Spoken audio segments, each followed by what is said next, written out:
Graça e paz, irmãos. Vamos abrir a palavra de Deus em Gálatas, Epístola de Paulo aos Gálatas, no capítulo de número 2. Bem? Gálatas, capítulo 2. Nós vamos ler o versículo 19, o versículo 20. Vamos ficar de pé em reverência à palavra de Deus, repetindo Gálatas, capítulo de número 2, versículo 19 e 20.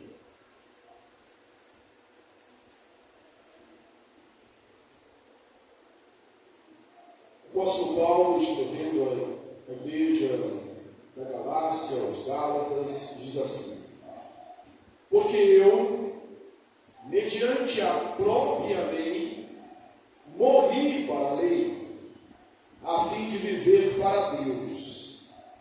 Estou crucificado com Cristo. Logo, já não sou eu quem vive, mas Cristo vive em mim.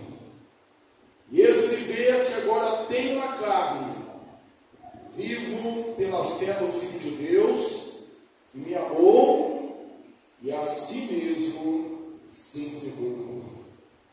Amém? Deus nos abençoe. Vamos nos assentar. Eu já morri para mim. Estou crucificado com Cristo.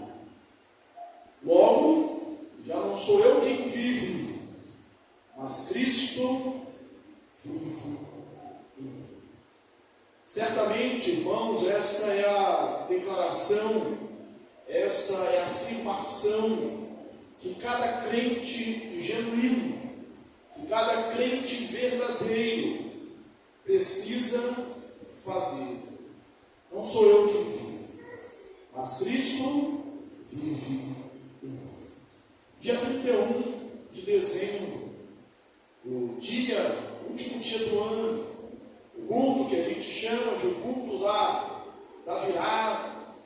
Nessa ocasião, dia 31, nós fazemos muitas promessas, há muitas metas estabelecidas, há o renovar da esperança. Algumas dessas metas são cumpridas, outras não. Nós fazemos muitos projetos. Posso citar alguns deles. Normalmente, no dia 31, todo mundo fala assim: o ano que vem vamos começar a fazer uma dieta. Sim, vamos fazer uma dieta. É fácil, né? Porque a gente está com a barriga cheia, né? Comeu bastante nas festas. É fácil pensar em fazer uma dieta quando não se está com fome. E segundo os projetos. Mas eu quero meditar com os irmãos, nesta noite especial, quais são os projetos, quais são as metas, quais são as promessas que este homem, essa mulher, que morreu, que está crucificado com Cristo, que já não vive mais, mas Cristo é quem vive nele, quais são as promessas que nós precisamos fazer. Eu vou usar para isso um livreto escrito no século passado por A.W. Tozer. Ele propõe 5 votos para se ter poder espiritual. Eu creio que em alguma ocasião eu já falei sobre esses votos aqui na igreja. Eu creio que hoje seja o momento de nós relembrarmos e colocarmos em prática. Antes de você pensar assim, mas votos, isso é coisa de crente, isso é coisa de crente reformado. Algumas pessoas estranham o termo, mas quero te dizer, lá na Confissão de Fé e Acionista, 1643, 1647, no capítulo de número 22, é tratado sobre votos. Então, é algo da igreja cristã, é algo da igreja cristã reformada.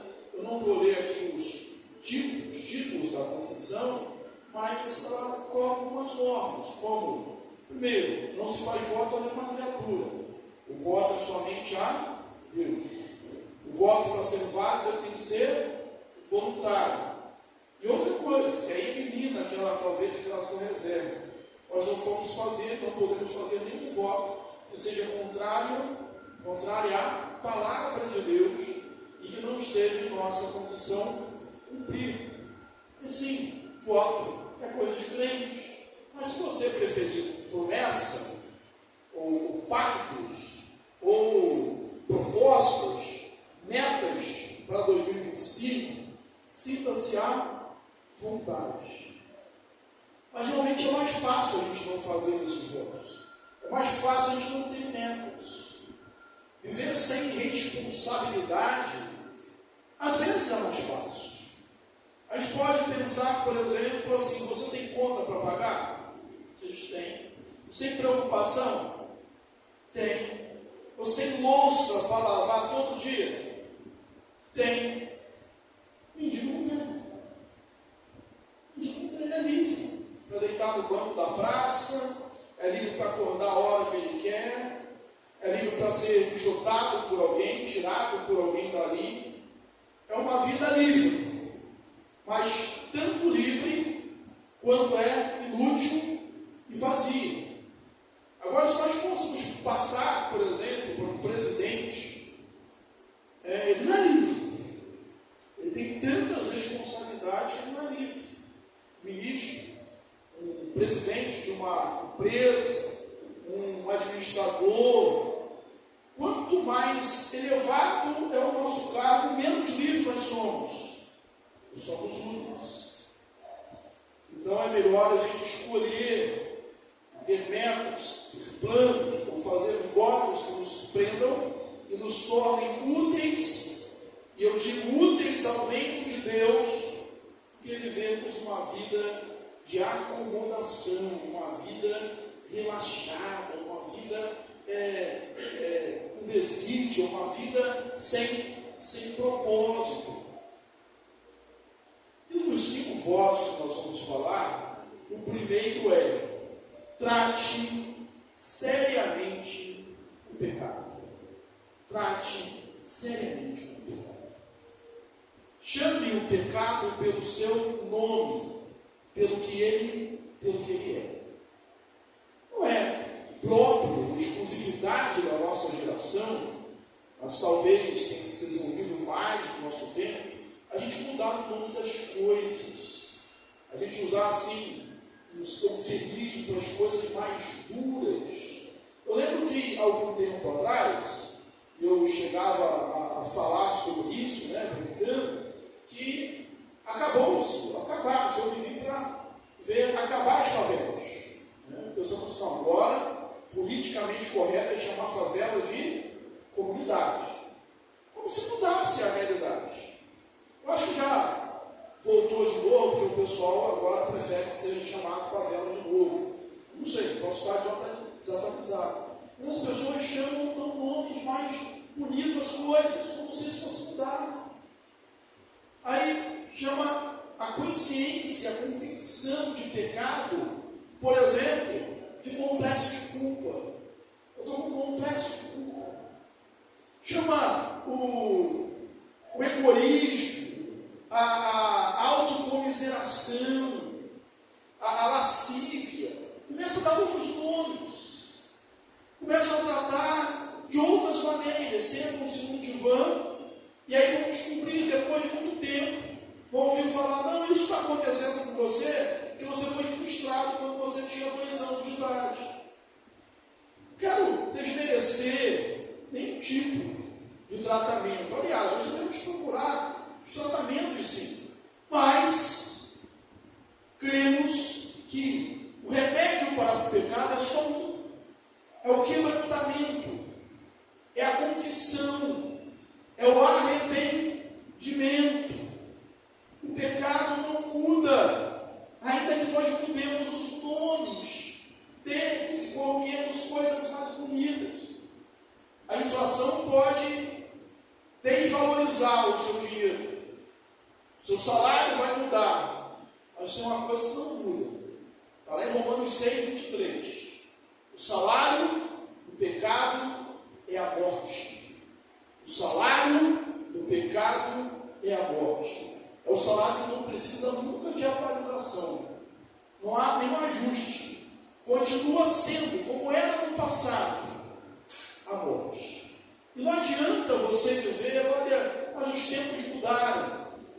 Jesus Cristo é o mesmo ontem, hoje e eternamente. E nós somos bem seletistas ao usar alguns textos bíblicos, né? Quando está precisando de um milagre, quando está precisando de um favor, uma bênção, a gente cita esses textos assim com muita força. Jesus Cristo é o mesmo ontem, hoje e eternamente. Ele fez e Ele fará. Mas a palavra de Deus é imutável, irmãos, em todas as suas esferas, inclusive naquilo que ela chama de pecado, a desobediência da lei, qualquer transgressão da lei de Deus, ou como nós aprendemos no nosso breve catecismo, que é pecado? É qualquer transgressão da lei de Deus, ou qualquer falta de conformidade com a lei de Deus. Se for para a palavra original, o pecado é errar o alvo. Deus tem um propósito para a sua vida. E toda vez que você sai desse propósito, é como se estivesse errando o alvo que Deus traçou para a sua existência. Isso é pecado. E o único remédio para isso está lá em 1 João, capítulo 1, versículo 7 em diante. Se confessarmos os nossos pecados, Ele é fiel e justo para nos perdoar os pecados. E o sangue de Jesus, seu Filho, nos purifica de todo pecado. E da mesma forma que citamos, o salário do pecado é a morte. Aí tem um mais depois. Esse mais é sempre salvador, mais o dom gratuito de Deus é a vida eterna em Cristo Jesus. Eu não sei quais são as suas metas para 2025. Não sei. Eu sei que você tem algumas. Mas coloque como uma meta. Faça um voto. Em 2025, tratar seriamente o pecado. Não estou chamando você para uma vida de perfeição. Não somos perfeitos. Nós falhamos, nós erramos. Aliás, nesse tema, a própria Bíblia diz que se nós dissermos que nós não temos pecado, somos mentirosos, já pecamos. Só falar isso. Mas trate, faça esse voto dos 2025, tratar seriamente o pecado. Segundo voto, não tenha nada para chamar de seu. Não tenha nada para chamar de seu. Você pode reparar, isso é apenas a título de ilustração, quando o bebê nasce, a mão dele está como?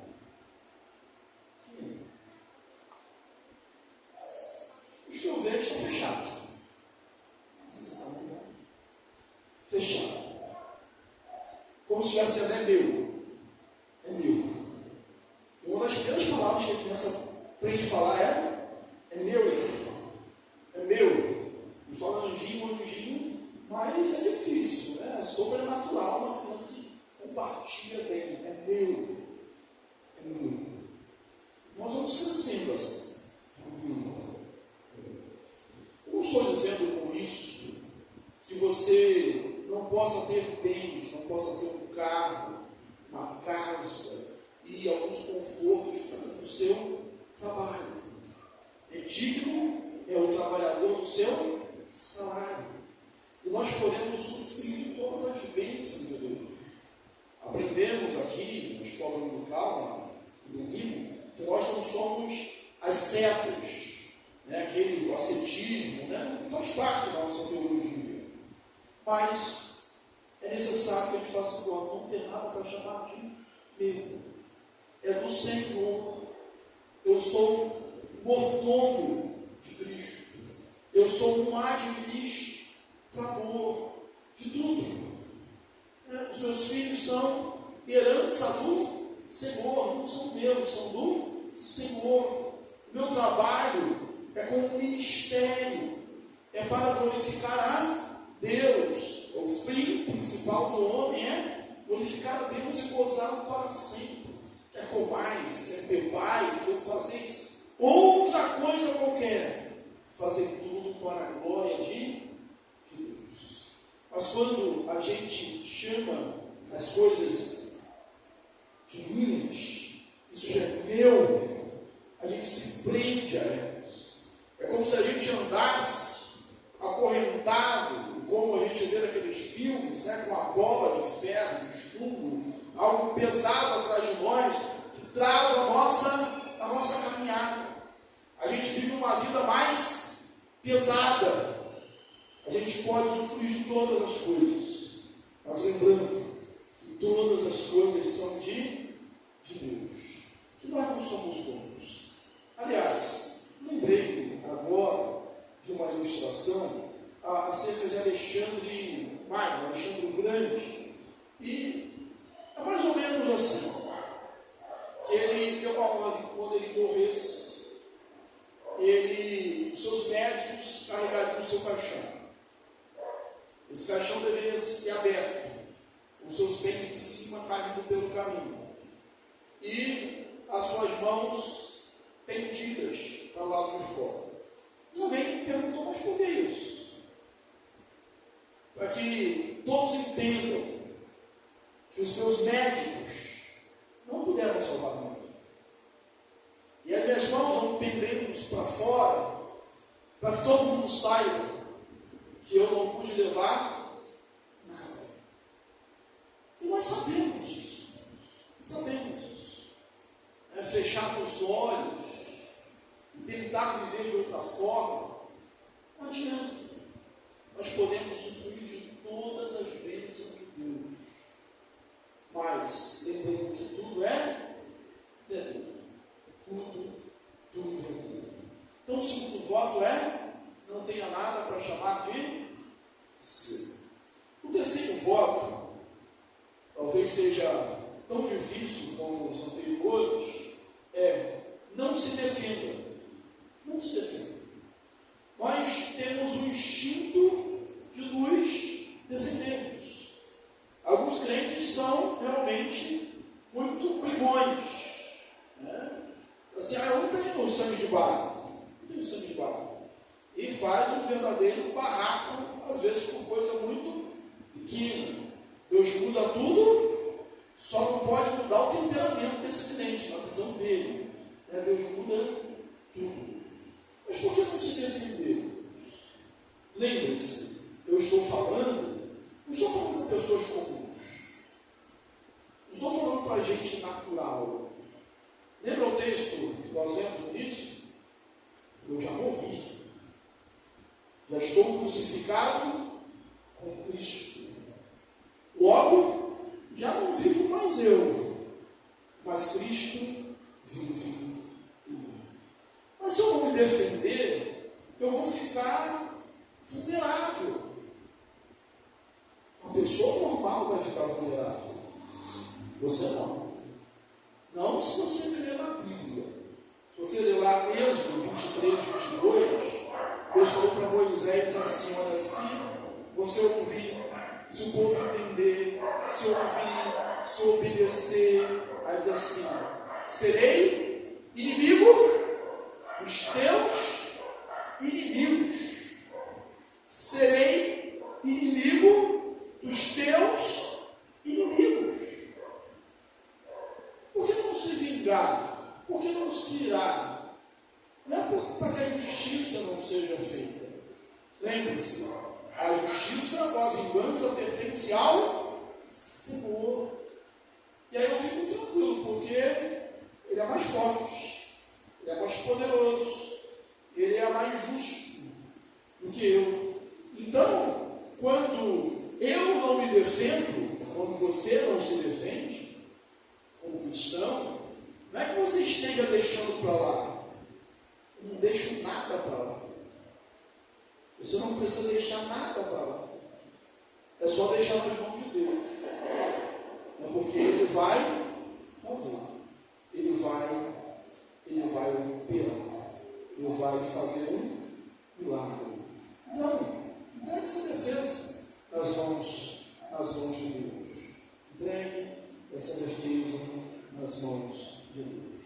Em quarto lugar, e esse é um tema que eu gosto muito, não passe adiante nada, alguma coisa que possa prejudicar alguém. Vamos traduzir, vamos botar numa palavra só? Não seja fofoqueiro. Não seja fofoqueiro. Guarde a língua dentro da sua boca, põe guarda.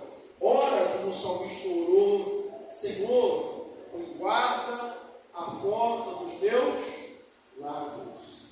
A W12, ele falando sobre esse tema, ele disse assim, olha, tenha um jardim lá, no fundo da sua casa. E tudo que te falarem contra o seu irmão, você pega, vai lá no jardim, casa, enterra e diz assim, aqui jaz a história que me contaram sobre o meu irmão. É graça, nós somos salvos pela graça. Mas quando nos assentamos à mesa de Deus, ao banquete de Deus, é necessário que a gente siga a regra, a etiqueta da mesa do Senhor. E uma etiqueta, uma regra para se sentar à mesa do Senhor, é não falar mal dos outros irmãos que estão sentados à mesa também. É não falar contra eles. Então, Senhor, põe guarda a porta da minha boca, que eu não fale. Fale o que é bom.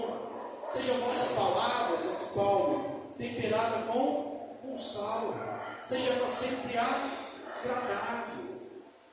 A língua de Tiago, lá no capítulo 3 do seu livro, ela é fogo.